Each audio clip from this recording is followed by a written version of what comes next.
जे school नहीं खोलना है। उस व्यक्ति को जातिगत टारगेट बनाया जा रहा कि भाई वो मुसलमान है। ना हमारी बैठक ली गई, ना हमारे सामने कोई प्रस्ताव रखा गया। नमस्कार, द ट्रुथ के इस अंक में मैं प्रीति पांडे अपने सभी दर्शकों का बहुत स्वागत करती हूं। दोस्तों, आज बात मध्य प्रदेश की होगी। मध्य प्रदेश के बैतूल जिले के धाबा गांव में एक अधूरी इमारत खड़ी है। कभी यहां एक स्कूल बनने वाला था, आज ये सवाल बनकर रह चुका है। इसी गांव के अब्दुल नईम बच्चों के लिए अंग्रेजी मीडियम का स्कूल खोलने का सपना संजोए हुए थे। उसके लिए दिन रात मेहनत कर रहे थे। बिल्डिंग लगभग तैयार भी हो चुकी थी। मध्य प्रदेश की शिक्षा विभाग को स्कूल की मान्यता के लिए आवेदन दिया जा चुका था, लेकिन इस आवेदन के महज 15 दिनों के भीतर उनके सपनों पर बुलडोजर कार्रवाई हो गई और ये सब स्कूल की जगह मदरसा बनाए जाने की अफवाह की वजह से हुआ। से ये पूछा गया कि यहाँ मदरसा है या स्कूल है। हमने बोले कि इस बात की हमारे को जानकारी नहीं है, ना इसी कोई शिकायत भी पंचायत में आई नहीं। तहसीलदार साहब आए हैं अपने पंचायत में, स्कूल आपने चलो बोले अपन स्कूल देख के आते, बोले क्या बन रहा है वहाँ, मदरसा चल रहा है, बोले इस हिसाब से आप निकले गए कि इसके बोले तुमने एनओसी दिए क्या, मतलब नहीं दिया गया। आपको बता दें, धाबा गांव एक आदिवासी बहुल्य गांव है। यहाँ के लोगों के लिए यह स्कूल एक नई उम्मीद लेकर आ रहा था, लेकिन इस पर की गई बुलडोजर की कार्रवाई को लेकर लोगों के मन में अब सवाल है। क्या स्कूल की राय जानने को नोटिस पंचायत ने स्वतः सवाल लेकर किया था? अगला सवाल, क्या अब्दुल नईम को स्कूल गिराने के लिए नोटिस दिए जाने के बाद अपील करने का पूरा मौका मिला?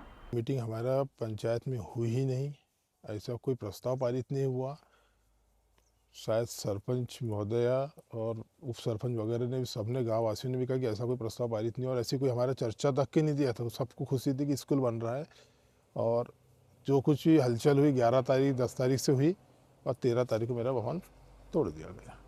इस मामले में जिला कलेक्टर नरेंद्र कुमार सूर्यवंशी ने दावा किया है कि इस बिल्डिंग को गिराने का आदेश पंचायत का था, उनका इसमें कोई हाथ नहीं है। उनके पास शिकायतकर्ता 13 जनवरी को आए, तब से मामले की वो जांच कर रहे हैं। एसडीएम और पंचायत सचिव बेकसूर हैं। हालांकि उन्होंने इस पूरे मामले के बैकग्राउंडर को देखने की भी बात कही। उनके मुताबिक संबंधित व्यक्ति यानी अब्दुल नईम को 4 मर्तबा इस बाबत नोटिस दिया गया था। 16 दिसंबर को पंचायत ने इस संदर्भ में प्रस्ताव पारित किया कि जो ये स्कूल की बिल्डिंग है ये इलीगल है। इसके बाद नोटिस दिया गया, लेकिन अब्दुल नईम द्वारा नोटिस को लेकर के कोई कार्रवाई नहीं की गई। भवन बनाने के लिए जो एनओसी चाहिए होती है वो उनके द्वारा नहीं ली गई। आपको बता दें, सुप्रीम कोर्ट ने हाल के दिनों में बुलडोजर कार्रवाई को लेकर कड़ी प्रतिक्रिया देते हुए कहा है कि प्रार्थी को अपील करने के लिए उचित समय दिया जाना चाहिए। लेकिन बैतूल में तो अब्दुल के स्कूल की इमारत महज 48 घंटों के अंदर बुलडोज कर दी गई। यहाँ सवाल ये भी है कि जहां कोई नजदीकी प्राइवेट स्कूल भी 5 किलोमीटर की दूरी पर है, ऐसे में स्कूल को बुलडोज किए जाने को लेकर स्थानीय लोग क्या कुछ कहते हैं। देखिए, ग्राम पंचायत धाबा में ऐसी कोई गतिविधियां नहीं चल रही है। जो आरोप लगाया जा रहा है कि मदरसा चल रहा है, ऐसा कुछ नहीं चल रहा।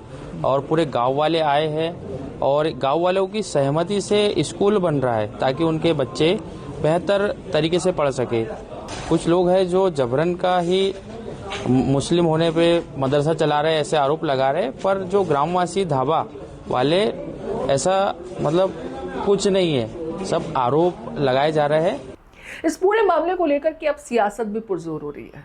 कांग्रेस पार्टी की तरफ से भी प्रतिक्रियाएं आ रही हैं, जो ये कह रहे हैं कि प्रदेश में नए स्कूल तो बनाए नहीं जा रहे, लेकिन यहाँ मदरसे का सोचकर कि एक इमारत जिसके लिए बाकायदा मान्यता प्राप्त करने के लिए एप्लीकेशन भी दायर किया गया था कि यहाँ अंग्रेजी स्कूल बनेगा, उस स्कूल को सिर्फ इस सोच के साथ में बुलडोज कर दिया गया इमारत को, क्योंकि उन्हें लगता था कि यहाँ मदरसा बनने वाला है। मध्य प्रदेश के बैतूल में अब्दुल नईम ने अपने गांव में, ढाबा नाम का गांव, वहां उसने अपने खर्चे से 20 लाख अपनी जेब से खर्च करके स्कूल खोला। और उस गांव की आबादी में सिर्फ 4 परिवार मुसलमानों के हैं, बाकी हजारों जो लोग हैं वो हिंदू हैं।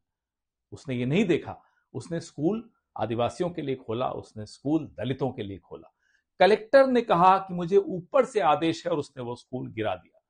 अफवाह उड़ाई गई कि वहां जिहाद हो रहा है, मदरसा चलाया जा रहा है, जबकि जिला प्रशासन, जबकि स्थानीय लोगों ने सबने जांच करके, पुलिस तक ने जांच करके देखा कि ऐसा कुछ नहीं हो रहा था। अब्दुल नईम ये कहते हैं कि उनके गांव में जहां स्कूल का निर्माण हो रहा था, मुश्किल से 4 परिवार मुस्लिम समुदाय से हैं। ऐसे में मदरसा बनाकर वो आखिर करते भी तो क्या करते। उन्हें अपने बच्चों की तकलीफ दिखी जो बहुत दूर जाते थे, लिहाजा गांव के बाकी बच्चों की सोचकर वो यहाँ अंग्रेजी माध्यम का स्कूल तैयार कर रहे थे और इसी के लिए एप्लीकेशन भी दाखिल किया था। लेकिन हुआ ये कि प्रशासन की तरफ से कार्रवाई की गई और स्कूल की बनी बनाई इमारत पर बुलडोजर कार्रवाई हो गई। यहाँ पर अब्दुल नईम के पास मौका है अदालती कार्रवाई का, लेकिन जानकार ये कहते हैं कि अब्दुल नईम अब हौसला खो बैठे हैं।